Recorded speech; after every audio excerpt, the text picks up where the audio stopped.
People are excited about Rebel Moon. And rightfully so. I think Rebel Moon's going to be a fun time. But my buddy, Prime the Godfather, decided to post a few days ago that in his humble opinion, this is over on his Twitter account, Prime_76 to check him out. He goes, in my humble opinion, Star Wars is dying and the lore it once had isn't there, which I don't agree with at all. I think the lore is still there. Look, Star Wars is not what it used to be. But that's partially because of people like Kathy Kennedy not knowing what she's doing. But when you have someone like Dave Filoni or Jon Favreau really grabbing a hold of the reins and doing things like The Mandalorian, Book of Boba Fett, the Ahsoka series coming up, you had Rebels, I think that the lore is still there. It's just the film side isn't what it used to be. But he goes, now Rebel Moon will be this generation's Star Wars with an edge, and people will see in December.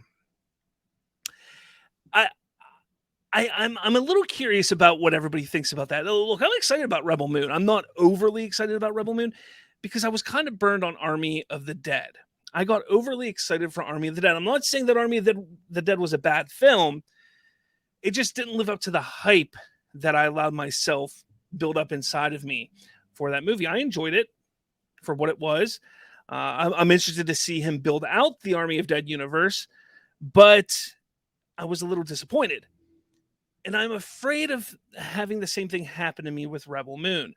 Huge Star Wars fan, been a Star Wars fan since 1994. I mean, I can't sit here and say that I wouldn't be excited to see Rebel Moon hit that level of enjoyment for me. I would love to see that happen, but I'm afraid that it may be overhyping it. I get that this idea that Zach had for this was for Star Wars. He wanted to play in the Star Wars playground or sandbox, have you.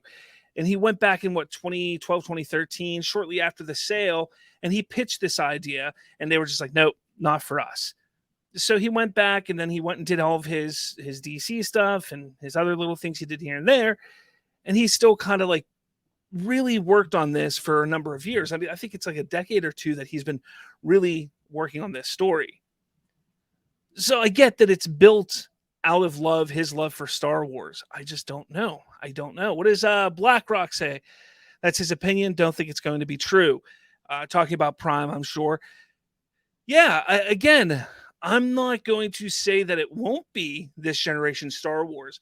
But the thing about Star Wars was when Star Wars came out, it pushed the bar technically, story-wise. Like it was such a film achievement in Hollywood and in the film industry.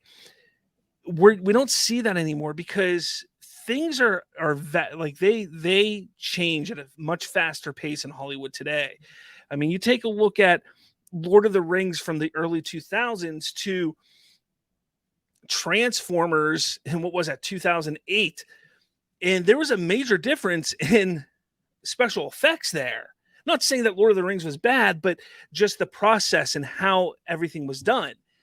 Then you take a look from there to what Zack Snyder did in Batman vs Superman and Zack Snyder's Justice League. And you see these jumps in technology and the way things are made so much faster, so much more drastic, or not as drastic of a change because it's just constantly happening. Back in the 70s, this was a drastic change. You take a look at the space shows prior movies, and it looked nothing like Star Wars. So that was a big reason why Star Wars became Star Wars. That is why it is the big phenomenon that it was. Rebel Moon, they don't have that going for it. So it has to rely on story. It has to rely on characters. It has to rely on connecting to the audience. And there's one big problem with that. Let's see what Triton says first. Rise of Skywalker broke the entire saga. Bringing back Palpatine made the rise, fall, and redemption of Anakin Skywalker across both previous trilogies meaningless, and the ending of Jedi pointless. You're not wrong. I will say I found a way to kind of, finagle that the redemption and chosen one arc for Anakin still can exist with what they did with Rey. But no, I completely understand, and I don't disagree, with you all the way on that. Rise of Skywalker really hurts. Not just the sequel trilogy really hurt the Star Wars saga story. Triton also says the OG Transformers trilogy, which was the original Transformers, Revenge of Fallen, Dark of Moon, has better CGI than many films today, and they're from 16, 14, and 12 years ago, respectively. Lawrence says, I have no hype for Rebel Moon. I know nothing about it. Well, that's the thing, Lawrence. There's not been much coming out about Rebel Moon to this point. Just know that it comes from Zach's love of Star Wars. He originally envisioned it as a Star Wars universe story film that was going to take place within the Star Wars universe, but not utilize any of the characters that we ever saw, which could have been fine, could have been really good. But he ended up having to do his own thing. And again, I think people are most hyped about it because it's Zack Snyder, which is fine. If you're a big fan of Zack Snyder, more power to you. As you can see, Variety, Variety says Star Wars movie was his original concept for Rebel Moon, adding it with Seven Samurai in space. I knew that the origins of Lucas were a lot of those Kurosawa films. So he was going off of that whole aspect that George Lucas went off of. Rebel Moon was written as one movie, but Netflix became hesitant after Snyder delivered a 172-page draft at that length. Rebel Moon would have clocked around 3 hours. The filmmaker in the studio agreed to split the project into 2 movies. The first arrives this December. Snyder also told Vanity Fair earlier this year that each film will receive 2 cuts. One cut is a movie that anyone can enjoy and watch, and one cut will be more explicit and strictly for adults. So getting back to what Prime was saying earlier, he says Rebel Moon will be this generation Star Wars with an edge, and people will see in December. Sure, yeah, but it's going to be confusing for people. You have one cut that's explicit and strictly for adults, and one that is family friendly, and that can be confusing for people. Let's not, I'm not saying us. We all understand. We've grown up with comic books and the different franchises and universes, and we really dive into all that. But the general audience, the people who go and just turn on Netflix and say, "Hey, what's on Netflix today?" They're going to see 2 versions, and maybe they watch the explicit one and they get turned off by it. Maybe they watch the other one and say, "Oh, wow, this seems very family friendly and childish. I don't like it." There could be issues in that regard, and I think that's going to hurt the movie. I think you make a movie and you make a movie. This idea that there has to be a director's cut, an extended edition all the time, it's just madness to me. It is. It's just madness. Ryan, Cinematics, DCU fan. I'm looking forward to seeing Rebel Moon, but the only problem I have is not going to theaters. I think it will go to theaters. I think they will do a limited run in the theaters. They just haven't announced it yet. But I think it will. I think they did announce it. BlackRock, does he always have to make a movie that's 3 hours long? I could get a lot of shit for this, for saying it, but it comes down to script writing. When you write a script, you need to know how to fit everything in an allotted amount of time. Comedies are 90 minutes. Drama is usually around the 2-hour mark. Action films can fall anywhere between that. Animated films between an hour and a half. So when you're writing a script for those types of films, you need to understand, okay, the parameters can be about, 2 hours long. And you write your script to that, and you can take things out, rearrange things as you're writing, fit things a different way. To me, it seems like Zach maybe isn't the greatest script writer or story writer in that regard. Not saying his stuff isn't good. I love the stories that he creates, but even watching something like Zack Snyder's Justice League, you sit there and you can see how that movie could be tightened up from an editing standpoint, especially, but even from a story standpoint, that movie could have been tightened up. BVS, another one, it could have been tightened up a little bit, and still had the same amount of impact. And I know he's not the scriptwriter; he's more the story. He's the story guy, and they get someone like David Goyer or some other people that are scriptwriters in there. But that does fall on him as well, because he works so closely with those people. Lawrence says, "To cut what?" Triton, I've seen a bunch of Star Wars fans moan at Snyder's Star Wars pitch being R-rated, yet a lot of Legend Sith lore is really messed up and dark and could only be done with an R rating. I don't mind the R rating.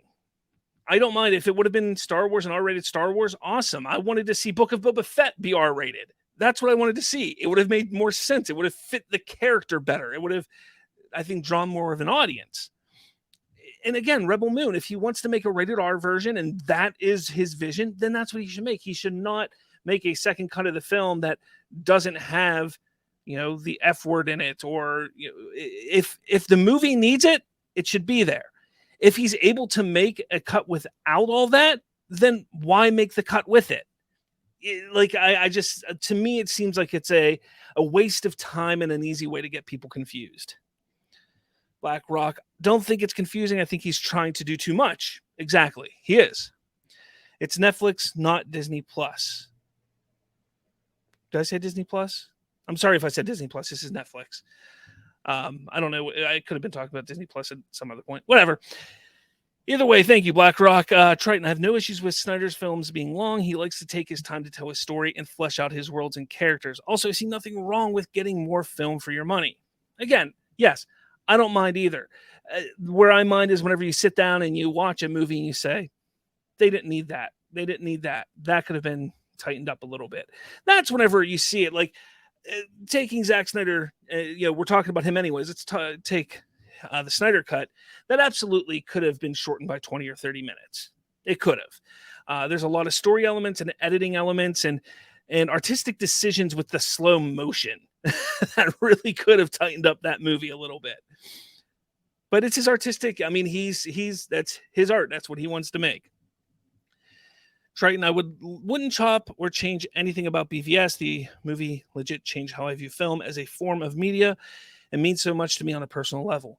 Hey, and that's great. Again, I sit there and I look at things differently. I look at things from a more critical standpoint at times, and I hate it. I do hate it. It's a curse sometimes, but I will sit there and critique movies, and that doesn't mean I don't enjoy it.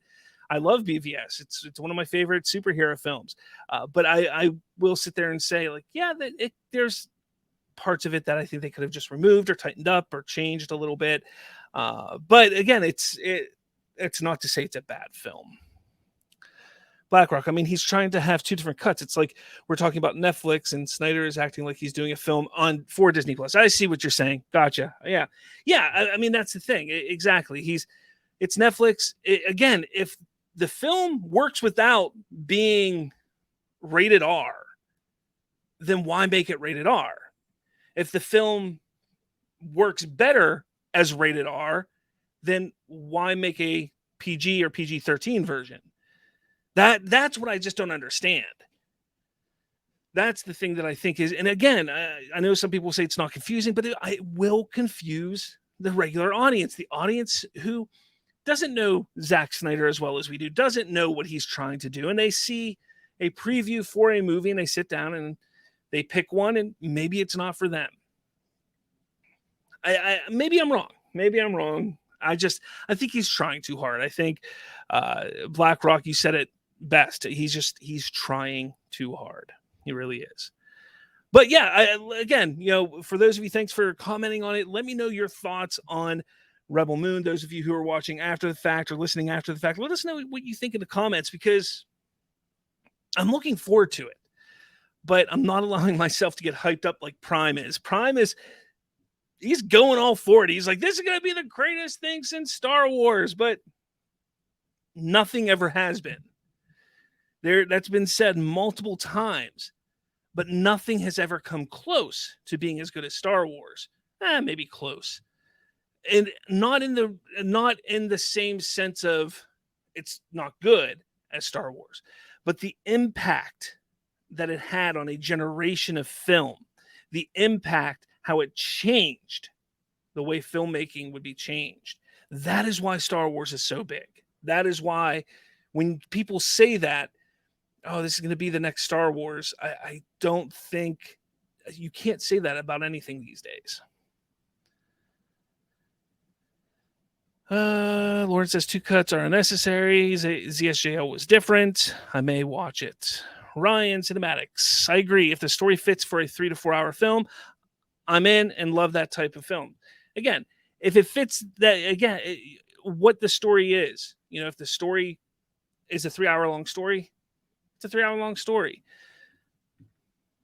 Whatever. Let's move on to the next story here, because this one, this one kind of hit